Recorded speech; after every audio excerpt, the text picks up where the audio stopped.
اللهم صل على محمد اللهم صل على محمد وعلى آله وصحبه وسلم.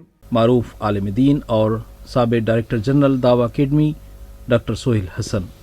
ڈاکٹر صاحب یہ دوسرا سوال ہے، محترمہ طاہرہ محمود نے ضلع باغ آزاد کشمیر سے پوچھا ہے. ان کا جو سوال پوچھنے کا مقصد ہے، آج کل ہمارے جو معاشرے میں غیر اخلاقی سرگرمی میں ملوث لوگ پائے جاتے ہیں، جس میں بڑی عمر کے لوگ بھی ہیں، اور چونکہ اسلامی معاشرے میں اس کی قطعاً گنجائش بھی نہیں ہے، تو آپ بتائیے گا کہ یہ قرآن و سنت کی روشنی میں اس کا ایک تو جواب دیں، اور دوسرا یہ کہ ایسی چیزوں کا سدباب کیسے کیا جا سکتا ہے کہ جو بڑی عمر کے بزرگ لوگ ہیں اور وہ غیر اخلاقی حرکتوں میں پائے جائیں.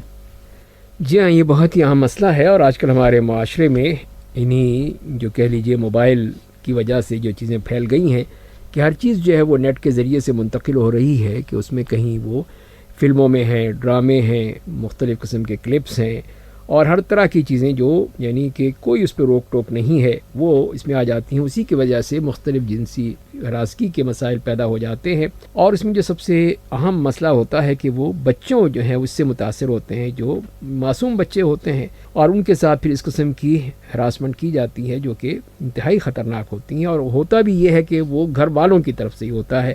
گھر میں کوئی بڑی عمر کے لوگ ہوں یا چھوٹی عمر کے لوگ ہوں، نوجوان ہوں، تو وہ ان بچوں یا بچیوں کے ساتھ جو ہے وہ اس قسم کی غلط حرکتیں کرتے ہیں. تو یہ بہت ہی ایک خطرناک رجحان ہے جو کہ ہمارے معاشرے میں بڑھتا چلا جا رہا ہے. دین نے جو ہمیں دیا ہے اس کے بارے میں حکم ہے جس کا ہمیں خیال رکھنا چاہیے. اگر ہم چاہتے ہیں کہ یہ چیزیں جو ہے ہمارے معاشرے سے نکلیں تو ہمیں پھر ان مسائل کے اوپر پوری طرح عمل کرنا چاہیے. اس میں پہلی بات یہ ہے کہ نبی کریم صلی اللہ علیہ وسلم نے بچوں کے بارے میں یہ حکم دیا ہے کہ جب بھی وہ 10 سال کے ہو جائیں تو ان کو ایک جگہ پہ سونے سے منع کرو، ان کے بستر الگ کر دو.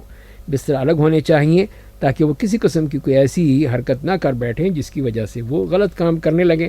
بچے ہوں، بچیاں ہوں، سب کو پھر الگ الگ ان کے لیے اہتمام کیا جائے. اور دوسری بات یہ ہے کہ بچیوں کے خاص طور پہ لباس کا خیال رکھا جائے کہ ان کے لباس اتنے تنگ یا اتنے چھوٹے نہ ہوں کہ جس کے ذریعے سے پھر ان میں وہ عادت پیدا ہو جائے گی کہ وہ پھر اسی قسم کے لباس کو پسند کریں گی بڑے ہو کر بھی. تو اسی سے پھر وہ بے حیائی، بے شرمی جو ہے وہ بڑھتی چلی جاتی ہے. تو ان کو مکمل لباس پہنانے کی عادت جاری جائے کہ وہ لباس پہنے تاکہ بڑے ہو کر بھی وہی لباس پہنے. بعض دفعہ یہی ہے کہ خواتین جو ہے وہ اس چیز کی دعوت دیتی ہیں کہ جس کی بنا پر کوئی نہ کوئی اس طرح کی غلط بات ہو جاتی ہے. تیسری بات یہ ہے کہ بچوں کو بھی وہ تمام جو احکام ہیں بتائے جائیں، جس کا ہمیں کسی کے گھر میں جانے کے لیے اذن ہے، کسی کے پرائیویٹ کمرے میں جانے کے لیے اذن لینا ہے، اجازت لینی ہے، اور اس قسم کی جتنی بھی احکام ہمیں شریعت نے دیے ہیں تو اس کا ہمیں خیال رکھنا ہے، وہ بچوں کو سکھائی جائے. قرآن کریم نے اس کو خاص طور پہ ذکر کیا ہے کہ اس طرح کسی کے پرائیویٹ کمرے میں جانے سے پہلے جس میں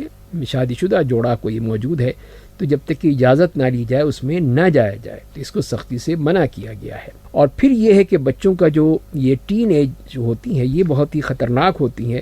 اس سلسلے میں بھی ان کو چاہیے کہ ان کے دیکھا جائے کہ ان کی جو کیا کیا مصروفیات ہیں، کس قسم کی وہ مصروفیات میں مشغول ہیں، ان سے بچنے کی کوشش کی جائے. اور پھر اسی طرح جو خواتین کے لیے جو پردے کے احکام دیے ہیں اس کا بھی خیال رکھا جائے. گھر میں بھی جو محرم لوگ ہیں انہی کے لیے اس کو اجازت دی گئی ہے.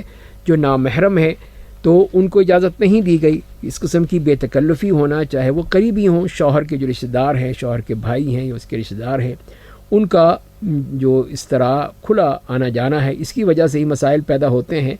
جیسے کہ نبی کریم صلی اللہ علیہ وسلم نے یہی فرمایا ہے کہ ایاکم الدخول علی النساء، کہ خبردار عورتوں پہ اس طرح مت جاؤ. یعنی جو کہ غیر محرم ہے، محرم ہے وہ تو ظاہر ہے اس کے اپنی گھر والے ہیں. تو ایک صحابی نے پوچھا کہ یا رسول اللہ، شوہر کے جو رشتہ دار ہیں خاص طور پہ بھائی ہیں ان کے بارے میں کیا حکم ہے؟ تو آپ نے فرمایا کہ الحم الموت، کہ اس کے بارے میں آپ نے اس کو موت کہا. مطلب یہ ہے کہ اس سے تمہیں اس طرح ڈرنا چاہیے جیسے تم موت سے ڈرتے ہو.